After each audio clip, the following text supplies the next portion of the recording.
ये कहानी बाप के लिए आपका नजरिया बदल देगी। दुनिया के हर घर में छोटे छोटे कारणों की वजह से ही क्यों ना हो बाप बेटों में मनमुटाव या कभी कभी ऊंची आवाजों में झगड़े होते ही है। यह कहानी भी बाप बेटों के ऐसे ही रिश्तों पर आधारित है। आकाश अपने पिता के हमेशा टोकते रहने वाले स्वभाव की वजह से उनसे काफी परेशान था। रूम का पंखा चालू करके कहाँ गए थे? सुबह हो गई फिर भी लाइट क्यों चालू रखा है? जब देख नहीं रहे होते हो तो टीवी क्यों चालू करके रखते हो? बाइक ठीक से पार्क क्यों नहीं करते? तभी तो अपने जूते पॉलिश कर लिया करो। सुबह जल्दी उठा करो। कितने आलसी हो गए हो, कभी जॉगिंग नहीं करते। दिन भर में न जाने आकाश को क्या क्या पापा से सुनना पड़ता था। अभी बच्चा थोड़ी हूँ मैं, इतना बड़ा हो गया हूँ। 2 दिन बाद मेरा नौकरी के लिए इंटरव्यू होना है और पापा का बर्ताव किसी छोटे बच्चे जैसा है मेरे साथ। एक बार मुझे नौकरी लगने दो, छोड़कर चला जाऊंगा पापा को, शहर में ही रहूंगा, फिर पता चलेगा उन्हें। अभी कमाता नहीं हूं ना, इसलिए फालतू की चीजें सुनाते रहते हैं। पापा से नाराज आकाश के दिमाग में कुछ ऐसे विचार चल रहे थे। 2 दिन भी बीत गए और आज वही दिन था जिसका आकाश को बेसब्री से इंतजार था। आज उसके इंटरव्यू का दिन था। सुबह सुबह जल्दी उठकर भगवान का आशीर्वाद लेकर आकाश उस जगह पहुंच गया जहां पर इंटरव्यू होना था। जिस बिल्डिंग में इंटरव्यू था उसके गेट पर कोई भी गेटकीपर नहीं था। आकाश ने देखा कि गेट एक साइड से टूटा हुआ है, लेकिन कुछ स्क्रू फिट करने से वह सही हो सकता है। आकाश ने रुककर स्क्रूज को टाइट कर दिया और गेट को सही करने के बाद वह बिल्डिंग में घुस गया। बिल्डिंग में दूसरे फ्लोर पर एक ऑफिस था जहां पर इंटरव्यू के लिए व्यवस्था की गई थी। जैसे ही आकाश उस फ्लोर पर पहुंचा तो उसने देखा कि ऑफिस के बाहर लोगों ने इधर उधर जूते और चप्पल निकाल रखे थे, जबकि वहां पर जूते चप्पल रखने के लिए स्टैंड रखा हुआ था। यह देखकर आकाश को अचानक अपने पापा की याद आ गई, जो उसे भी अक्सर अपने जूते चप्पल रखने को लेकर हमेशा टोकते रहते थे। आकाश से रहा नहीं गया और उसने बेमन से ही लेकिन उन सभी जूते और चप्पलों को स्टैंड पर अच्छे से रख दिया। अंदर प्रवेश करने से पहले आकाश की नज़र ऑफिस के बाहर जल रही कई सारी लाइटों पर गई जिनकी बिल्कुल जरूरत नहीं थी। सूरज की रोशनी इतनी थी कि लाइट्स बंद रहे तो भी कुछ फर्क नहीं पड़ने वाला था। उसने बाहर जल रही सारी लाइटों को बंद किया, फिर ऑफिस के अंदर प्रवेश कर गया।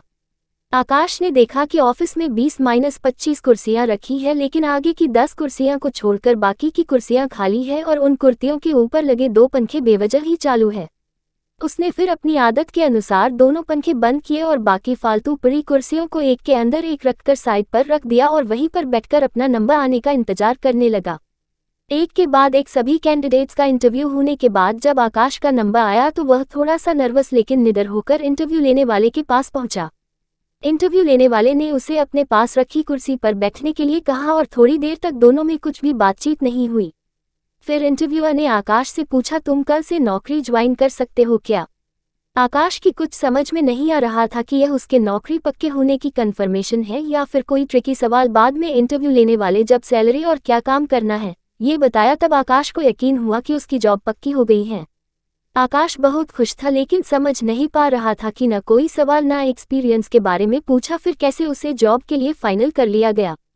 उसके चेहरे का सवालिया एक्सप्रेशन देख इंटरव्यू लेने वाले ने खुद ही कहा, कुछ सवाल और पेपर्स कभी आदमी की काबिलियत नहीं बता पाते।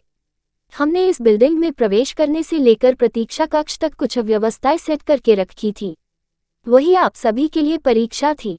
हमने सीसीटीवी पर देखा कि आने वाले सभी कैंडिडेट्स में आप ही एक अकेले ऐसे थे जिन्होंने गेट के स्क्रू ठीक करने से लेकर बेवजह चल रहे बल्ब और पंखे बंद किए।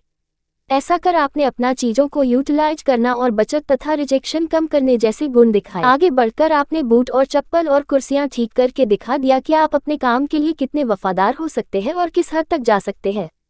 बस हमें इतने गुण काफी थे आपको नौकरी पर रखने के लिए। हिंदी कहानियों का संग्रह। पूरी बात समझ में आने पर आकाश को फिर से अपने पापा याद आए और याद आई उनकी कही हर बात, लेकिन इस बार उसके मन में कड़वाहट नहीं थी क्योंकि उसे आज समझ में आया था कि पापा ने उसके लिए उसी मूर्तिकार का किरदार निभाया था जो अपनी मूर्ति को सुंदर और कीमती बनाने के लिए उस पर कितनी बार छिन्नी और हथौड़ी चलाता है। आकाश जो नौकरी मिलते ही अपने बाप से दूर भागने की सोच रहा था, वो नौकरी का कंफर्मेशन लेटर और साथ में मिली 1 महीने की एडवांस सैलरी को घर पहुंचते ही अपने बाप के कदमों में रख देता है। उनसे माफी मांगते हुए कहता है कि पापा मुझे माफ कर दीजिए, मैं आपको समझ नहीं पाया। अपने बेटे के लिए आंखों में खुशी और गर्व के आंसुओं के साथ पापा आकाश को गले से लगा लेते हैं और उसके सिर पर प्यार से हाथ फेरते हुए उसे आशीर्वाद देते हैं। दोस्तों, जब भी आपके पेरेंट्स आपको कुछ कहे तो उसके पीछे का कारण जरूर जानने की कोशिश करना। कभी डांटे या टोके तो उसके पीछे के सद्भाव को समझने को कोशिश करना। एक बार आप अपने लिए गलत सोच सकते हैं मगर आपके पेरेंट्स नहीं। कहानी अच्छी लगी हो तो अपनों के साथ जरूर शेयर कीजिएगा।